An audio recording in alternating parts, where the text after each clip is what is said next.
Thank you for tuning in to Grow Your Gifts. For today, I'm going to go into the deep end again. And yeah, we're going to go there. This is a very big one. And it's more of a general one. It's more geared towards adults, parents, anyone working with children, you yourself working with your own inner child. Yeah, it's a big one. And I just wanted to mention about yesterday's video, what I've observed as well with, with animals when they fight and they get into like a tussle, even if it's play fighting. I watch them very carefully, and I usually notice that afterwards there's some sort of shake or release or something, and it shows that they need to physically release that energy, whatever that confrontation was about or interaction was about. You can see them physically releasing it right after. That's what I love about animals. They're very much in the moment, from what I've observed, and it's pretty cool. So I thought, maybe that's a good visual to kind of help you connect, because we do this thing, after we're 6 years old, basically 7 years old. A lot has been piled on us already, and then when you think of yourself going through, middle school, high school, college, and then you're stuck in traffic, you're kind of already used to doing this, like, oh, I'm stuck in traffic, this thing with your breath, with your body. You're used to it. It becomes a habit. And animals don't generally do that. So that's kind of cool that we can learn that from them. And we have to kind of reverse all the bad habits, I guess you could say, unhealthy habits that we have, has become like a societal norm, and you don't even realize it's happened. It's just kind of there. So that's why the power of breath work and deep breathing, all those other tools, are so monumental to kind of, I like to think of it as a computer system. That's me. I'm a bit of a nerd. So you're, reformatting yourself, rebooting yourself, updating your operating systems. I'm not a advanced tech person. I'm just a basic IT person, but the parts that I do understand about technology, hello Bumblebee, is yeah, the parts I do understand about technology, I feel like I really do connect it to my inner matrix, interacting with my outer matrix. Very cool, very interesting. So we're gonna have a little Bumblebee interaction with the camera today. That's awesome. Thank you. Blessings.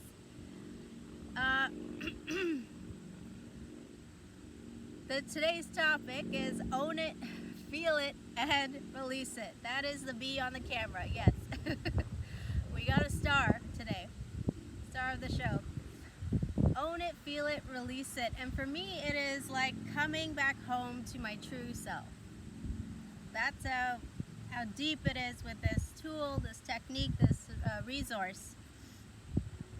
It's about focusing on a strong foundation. It has a lot to do with the Serenity Prayer from AA, from Alcoholics Anonymous.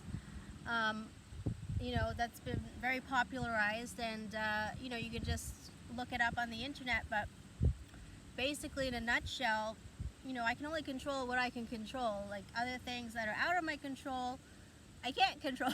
I can't control other people. I can't control situations that arise in my world. Some things that are extreme seem like they came out of nowhere. There's so many things I cannot control that are out of my control. So focus on what I can control, what I do choose, basically.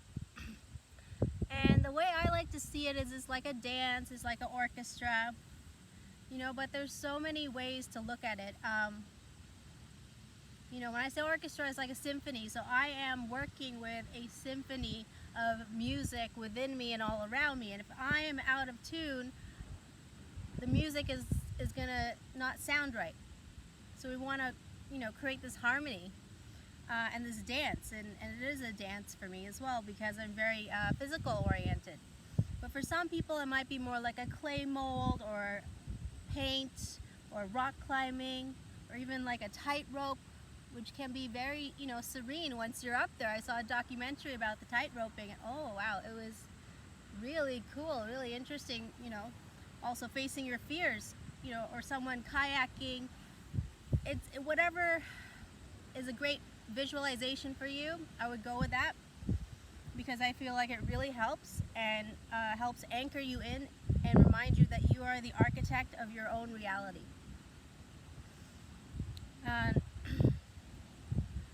Let's go with the first one, own it. So from the get-go,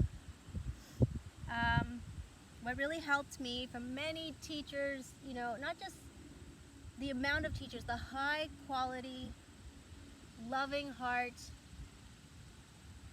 I feel like there's a call and answer, So in my dark times, I did call. I don't know who I'm calling to, but I was like, I need help, within myself, in my own room, in my private space. And I feel like there is an answer. So it's a call and answer thing, right, Bumblebee? And I did get an answer, and I got it over and over and over again, and not just from your,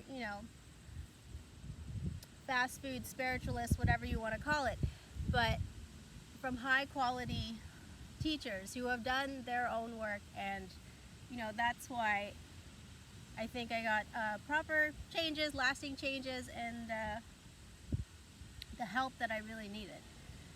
So one of the nuggets of gold is life is happening for me, not to me. That was a huge one for me personally. Maybe that's common sense to you, but that reminding myself of that, gently and repeatedly really, really helped, especially when a stressful situation came about. Everything happens for a reason.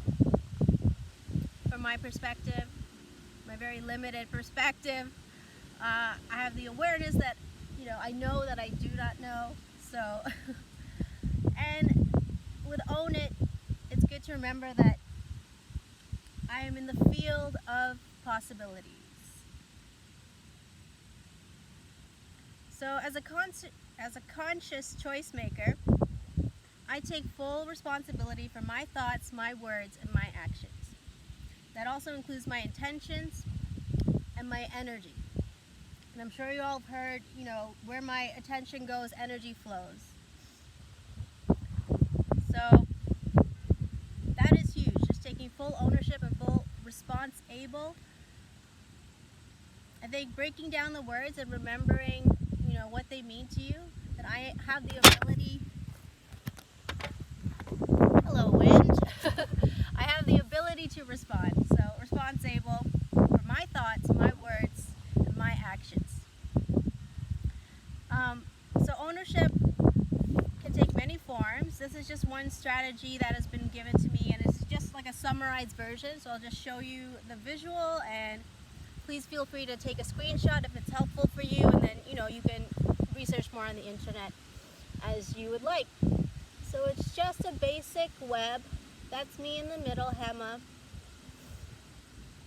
And I'll go into detail a little bit more about all the different areas, especially if you can't read my writing. Oh, maybe it's reversed. Anyway, so I'm sure there's a way to mirror settings on your computer or something. Alright, so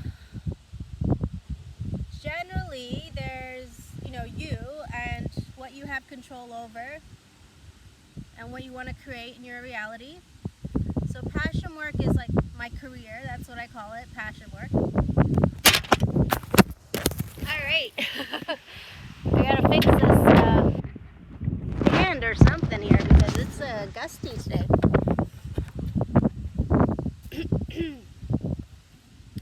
So passion work, and there's spiritually, Passion work is my career. Enjoy is just meaning my interests, hobbies, things like that. Relationships, you can break that down into subheadings. All of these you can break down into subheadings however you want. So family, friends, co-workers, that kind of thing for me.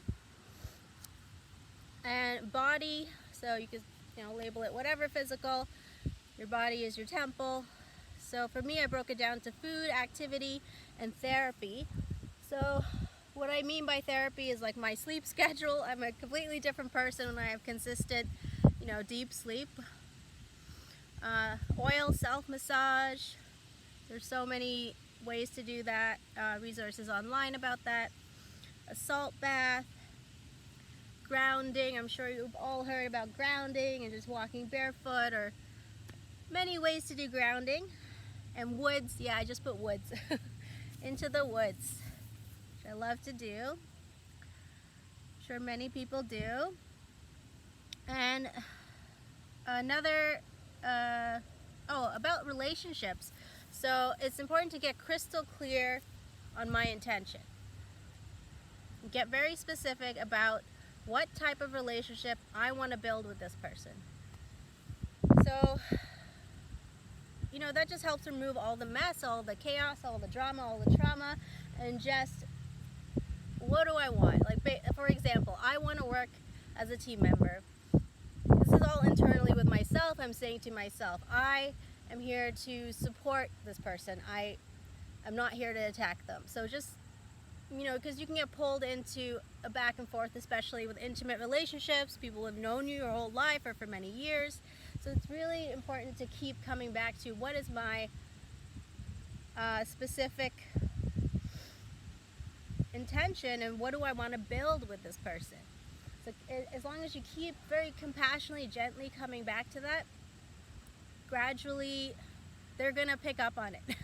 And you don't have to have a conversation about it or anything, really. They'll pick up on it. And you can if you want to, but the less you say, the better, because that your actions speak louder than words. And when your actions and thoughts and words are all in alignment, magic happens. Let's just say that.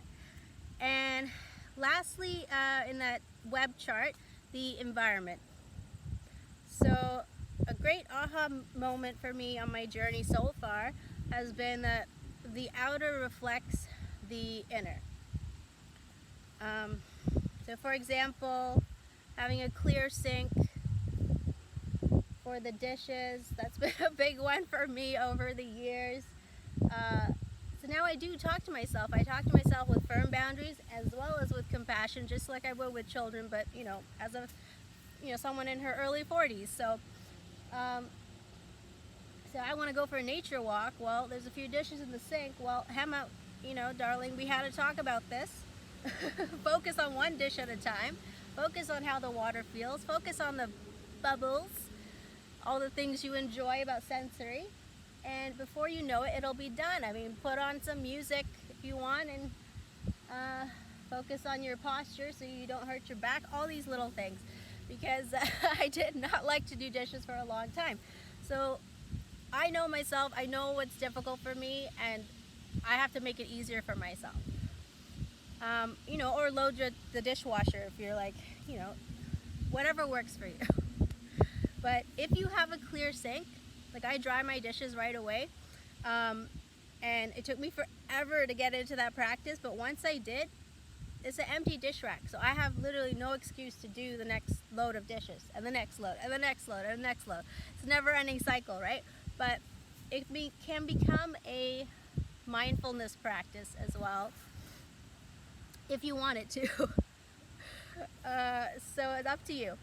So another way, you're looking at your outer spaces, things like drawers, closets, the trunk of your car. Is it prepared? Is it organized? These are all things like with clothes, out with the old, in with the new. You can see that. Take some pride in your clothing. Like, you don't have to spend so much money, but if it's torn or stained, you know, let it go. Thank you clothes, and then let it go, donate it, or sew it up, or try to stain remove it, or you know, let it go.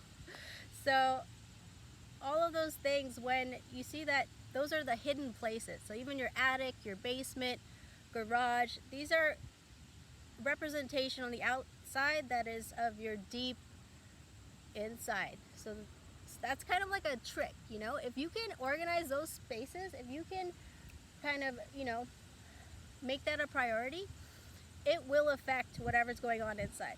Something might come up inside. Be warned. So, you know, that's where the feel it and release it comes into. But first thing is own it. That is your environment. That is your space. So who's responsible for your bedroom? Nobody but you, right? So it's going to sound a little harsh at first, but when you come to terms, well, for me, I'll just talk about from my personal experience. When I came to terms with own it, and I got really clear about my intentions and how everything is energy, you know, shout out to Tesla, not the car, the person. I really came to accept that no one is coming to save me.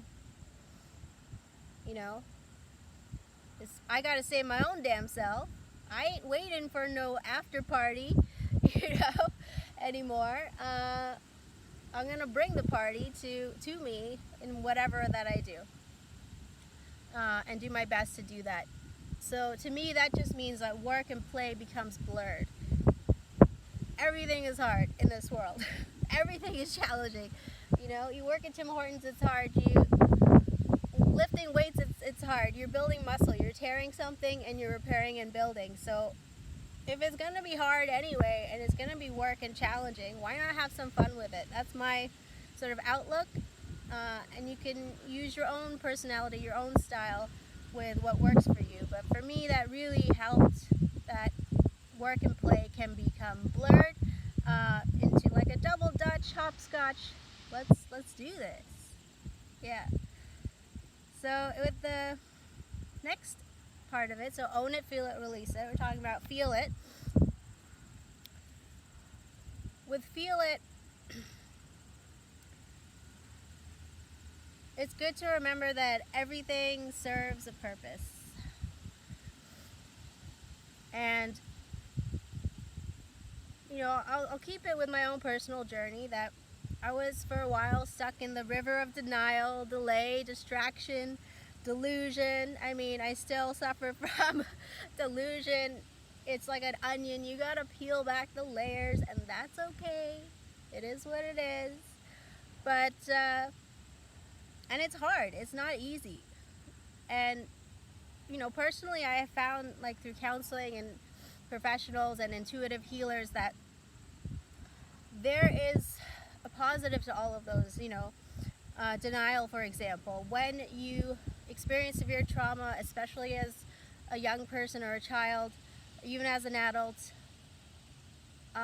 you kind of get an out-of-body experience, and that your body is so intelligent, whatever your system is so intelligent that it protects you from that trauma, and you are kind of in a state of denial, you know, until you're strong enough and ready, basically, emotionally, mentally, all of that good stuff, to start processing it, bringing it to the surface and healing from it. So it's not about, you know, judging yourself or putting yourself down, that, oh, I'm delayed on this so much, oh, I distract myself. So, no, just kind of like a scientist, very neutral. You know, I observe that I did this, I observe that I did that. And yes, there is right and wrong. Especially with children, you want to make that very clear. This is right and this is wrong.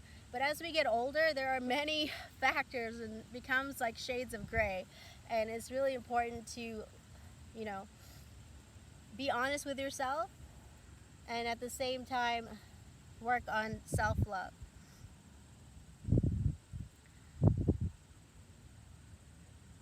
So with Feel It, what really helped me was journal and read it. So I would journal every day, and maybe read it back after 2 weeks or after a month. And, you know, that really helps with people who are kind of feeling numb and, you know, not really connecting with their feelings for whatever reason.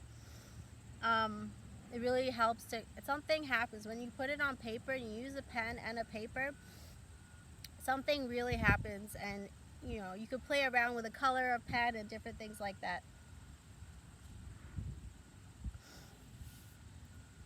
And you could even, like, you know, watch a sad movie if that helps get in touch with your emotions, something that you know is like connects to your heartstrings.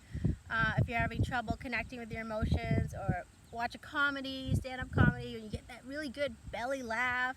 So it's energy in motion, and you want to get, remember we talked about the stuckness, the stuck feeling, and, you know, you're stuck in traffic and you just push it down. That's, you know, that's what we've been taught. We didn't know any other way. I didn't know any other way. So there is another way. So when you do come to feel it, it's important to create that private, you know, safe space. Let's say you've been working on something and your tears are coming up, your sadness, you're not, you know, you're in public or in a place where, okay, I lovingly put this sadness in a box and I put it on the shelf. And when I get home, I promise I will take it down from the shelf and open that box and, you know, sit with this. And then maybe your tears will come up then. We don't know. But it's a practice. And so when you are crying, it's good to have your tissues and your water to drink. You can wash your face with cold water afterwards, but the important thing is to let it come to the surface. Allow yourself to feel it fully. Because just like a seed carries information, energy is in motion. And I had a song I would sing even with the kids, you know, and they get it. There's a deeper level to it. Basically, you can't, how's it go? Can't go under it. And they repeat, can't go around it. Can't go over it. Gotta go through it. Gotta go through it. So yeah, it's one of the hardest things I have ever done, going through it, but it's very painful. But it helped me to tell myself that this too shall pass, and it always did, and it always got better. So I feel like with every layer, it's getting easier, it's getting less painful. So there's hope. I really encourage you to try to feel your feelings, whatever strategies work for you. You know, it's important to try to not stay stuck in that as well. So sometimes you need to cry and cry and cry for days. Who knows why? But sometimes, again, I'll talk about myself. You know, I had the experience of throwing myself a pity party, and it's like I was getting real good at crying. So that was detrimental. I could see that. I could observe that. It was not healthy for me to stay stuck in that pity party sort of existence. And what really helped me sort of switch from that was say, okay, the past is in the past, and the future hasn't happened yet. So it's up to me to focus on the now, be in the present moment, and